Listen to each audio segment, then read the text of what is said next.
Hey, what's up? It's Kit. Time for another video. Today, we'll be talking about Japanese fishing gear and techniques and how it changed my fishing.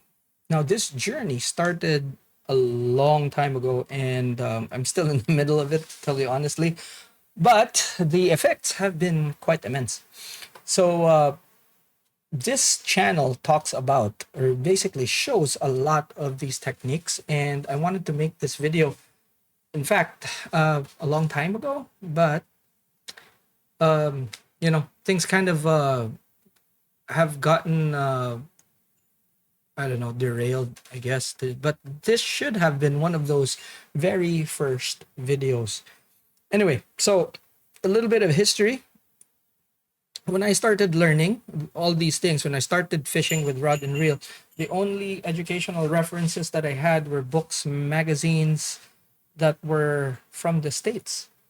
So I learned a lot of techniques that can be applied to, believe it or not, freshwater fishing. And then I just kind of tried to figure it out and translate it to saltwater. It was very difficult getting a lot of information back in the 90s. Okay. So it wasn't easy. And later on, obviously, there were some glimpses of Japanese gear, from surplus shops, from friends that went to Japan and bought fishing gear and all that. The problem is, you kind of don't understand what they kind of look the same, but not, So kind of confusing. Okay. And then cable came, and we found some Japanese fishing shows, and kind of hard to understand. Obviously, you don't understand them, but I watched Walker's Cay Chronicles, um, learned a lot from there, saw exactly how the pros were doing it and all that, um, how to do things properly. And then some fishing types that I didn't understand, like fly fishing. And then I found it amazing how they can catch big fish with small rods and reels, and that was like something that blew my mind. Fishing in the shallows and all that. So at this point in time, what I was faced with was like deep water or freshwater fishing and stuff. Anyway, so the information that I grew up on was largely Western style fishing, and there was nothing wrong with that. Obviously, it that formed my base. Uh, I remember one incident, or one time when we were fishing the pier, and this kind of showed me what the potential was. Okay, so this was in the late 90s, I believe. We were fishing the pier in Cebu, and there was a Japanese research vessel that was docked in Pier 1, and we happened to be fishing there a lot. And lucky for me that my dad and I just decided to go night fishing. So in this particular instance, we went there. It was dark, but the whole place was lit up because of the Japanese research vessel. So the light attracted a lot of bait fish, and which in turn attracted a lot of cutlass fish. And then the Japanese guy that was part of the research crew actually was just watching us.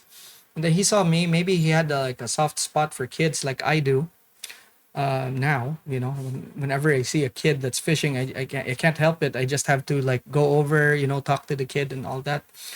He did the same, with the broken English. And he said, like, wait for me. Okay. So we went inside and produced a jig. And he said that this jig, this for Tachiguo. And then I learned, like, okay, Tachiguo is the name because I knew a few Japanese words because of a Japanese friend. And he said that, try this on. This is how you do it. He taught me how to rig it. It was a weird looking contraption, and the hook was actually upside down. Anyway, so I tested it out, and then bang, I was catching fish left, right, and center. And the thing is, um, unlike the fishing method that I was using before, which was like basically with a lead head jig, and then I let the fish swallow it. So they were gut hooked. Okay. We were also using floats, which was kind of strange because we just thought that, hey, they're feeding off the surface. We put the floats because they're not on the bottom. We put the floats in, let the current drift the floats, and then we're catching. And that's how my dad was also catching. And I used a jig so that it would sink faster, whereas my dad would just use a hook and let it sink slow. Um, and then we were catching. But then when I switched to this jig, I was like, okay, dropped it down and immediately felt it, felt something take it, set the hook, bang, fish was there. It was, I was like, what? And one thing I noticed is that I didn't have to give the fish time to mouth the bait. And if you fish for cutlass or ribbon fish, these guys are not easy to hook. So I was doing this and I was hooking them and quite effectively hooking them. And I was like, wow, this is great. This is crazy. So guess what happened? At the end of the day, we filled 2 coolers with these fish, and we had to go home because we ran out of bait. And that was crazy.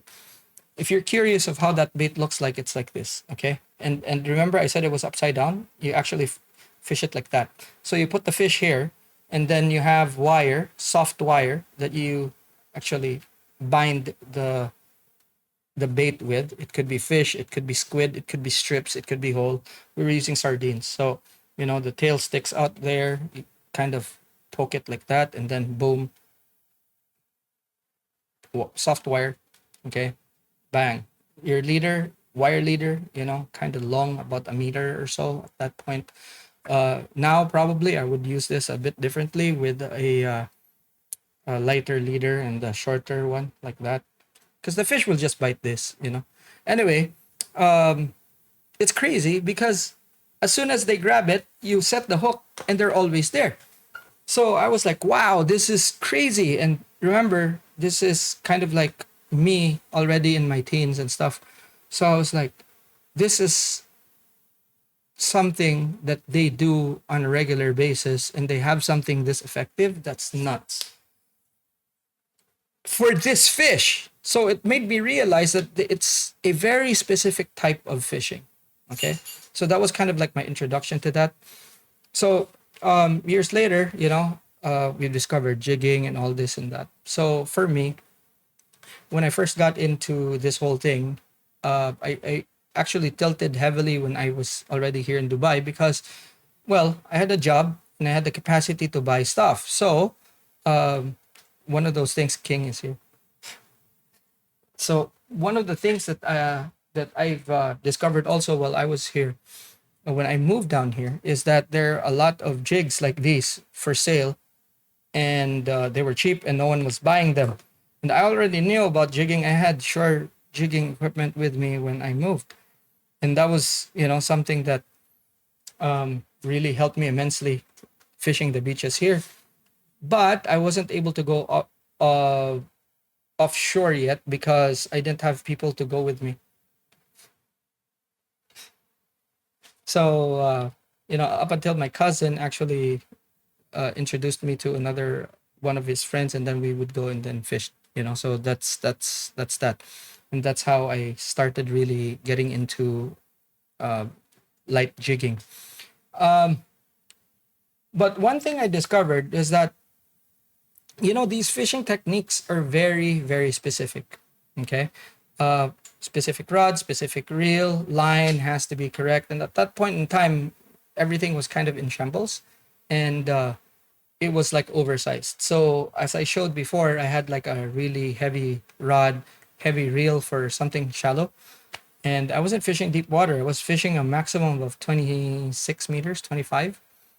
And I was using like 100-gram jigs. And guess what? I was catching because at that time, no one was doing it. And the pressure was actually low. Now, it was kind of high, let's say, but I was reaching fish that other people were not. Now, remember, this was the time when even on the boat we were fishing in, uh, they were using like what 8-ounce sinkers in water that shallow because the line that they were using was actually really thick, and they were using uh, baits like squid and stuff. Anyway, so um, how it really changed is that I was using braid, which was thinner, and I was using a method that was for pressured areas. And this is the hallmark of Japanese style fishing. The gear that they use constantly evolves, and what happens is that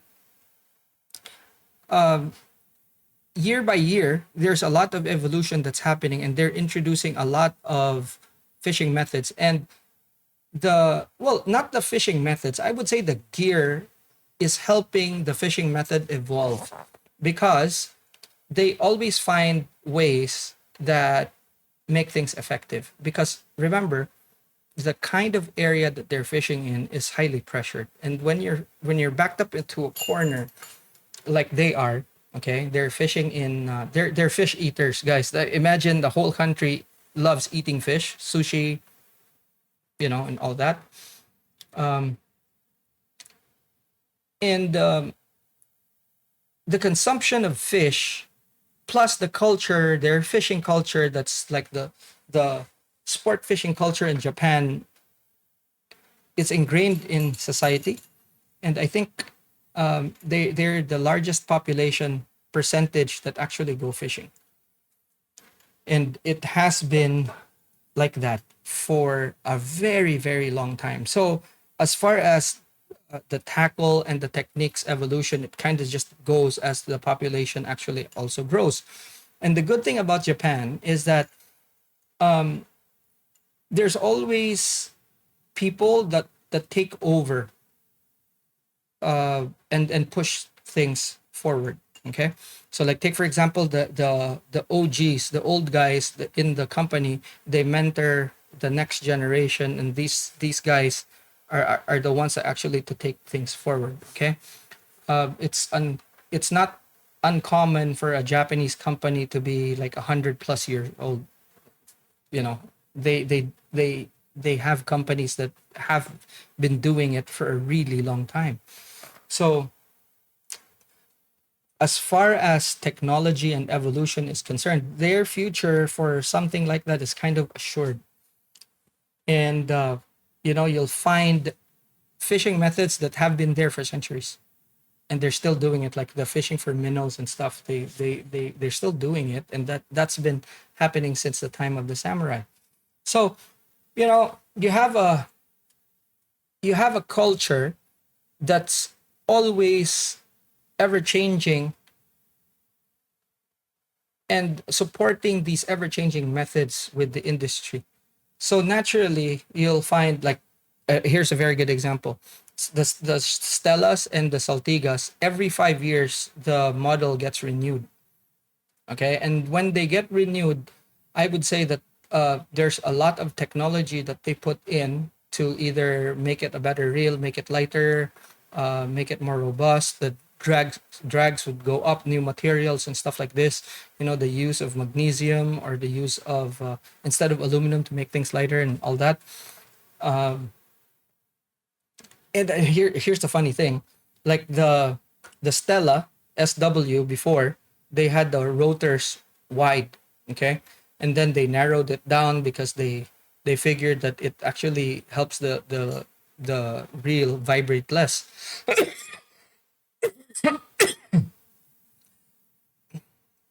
You have got to be a super nerd to be able to actually think about those things, but they do, when it comes to that, because they look into a lot of things, like the vibration when you reel, okay, and that affects how you feel things.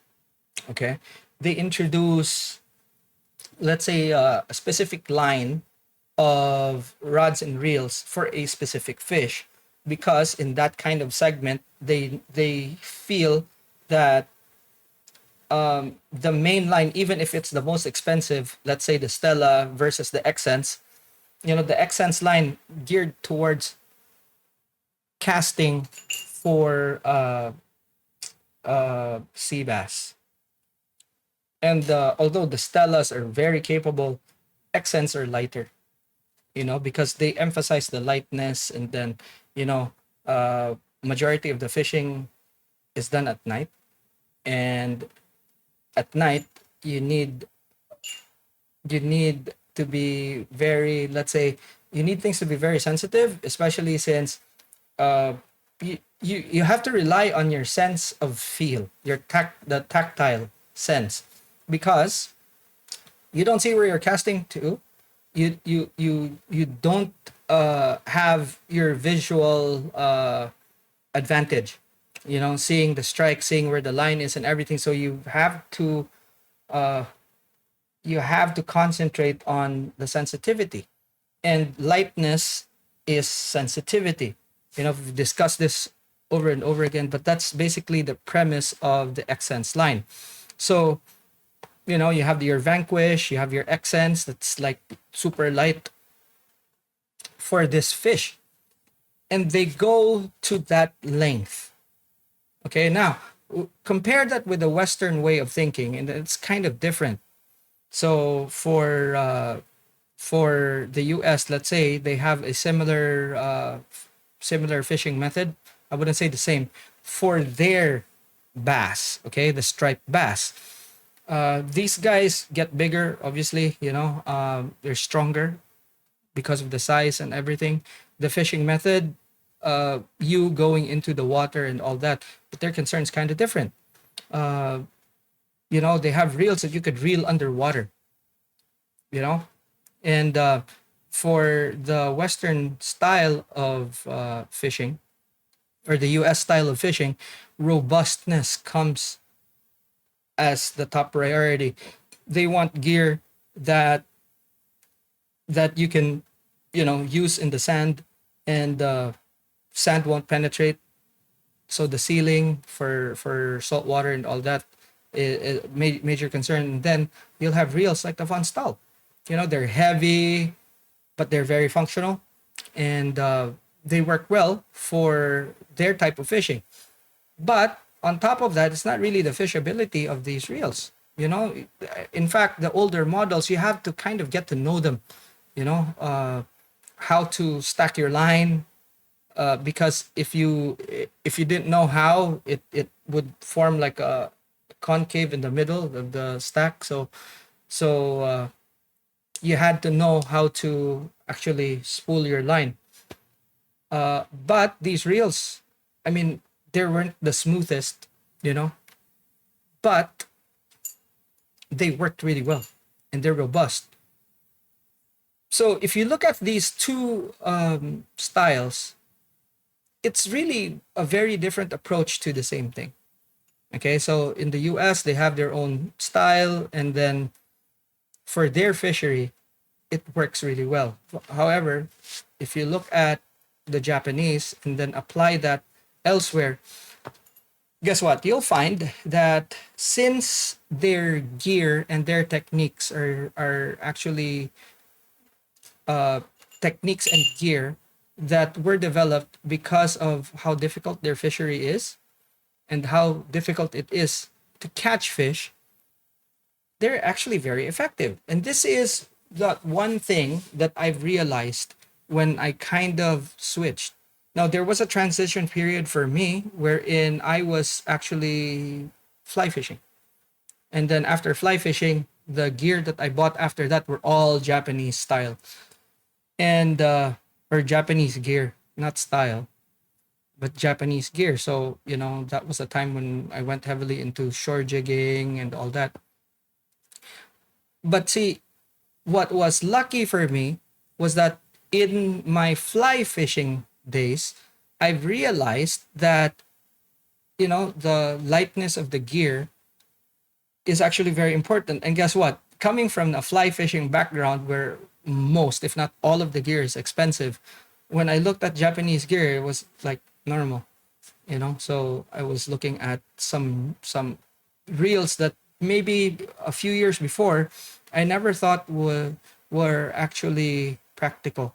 And then just because I went into fly fishing and I understood that, a light rod and a light reel is actually a very big advantage when it comes to your time spent in the water. That was it. I was like, okay, I'll invest in lighter rods and lighter reels, and then it will help me last longer. And then I understood that the lightness, helps in sensitivity and all that, and then that just kind of trickle to everything. So I'm not trying to justify the cost of these things here. Okay, what I'm trying to say is that if you're trying to do something and trying to achieve something, guess what? There's a cost associated with that. And largely when it comes to fishing, it's you get what you pay for, you know? So a lot of people would say like, "Oh, that thing is overpriced." Yeah, Stella is overpriced. You know, you could buy a pen, you know, a battle or whatever, a clash, and they're not as expensive, but you won't really get the same performance. You know, you get what you pay for. Uh, you know, a lot of people would probably think that, you know, some of these methods are kind of too fancy for the place where they're fishing in, and that's fine. See, when you're fishing, especially for these techniques that the Japanese are using, let's just say the ultralight fishing that they're using. Okay, here's my ultralight rod, and you could look at the specs. Okay, and I'm pretty sure that you won't find specs like this in an American rod.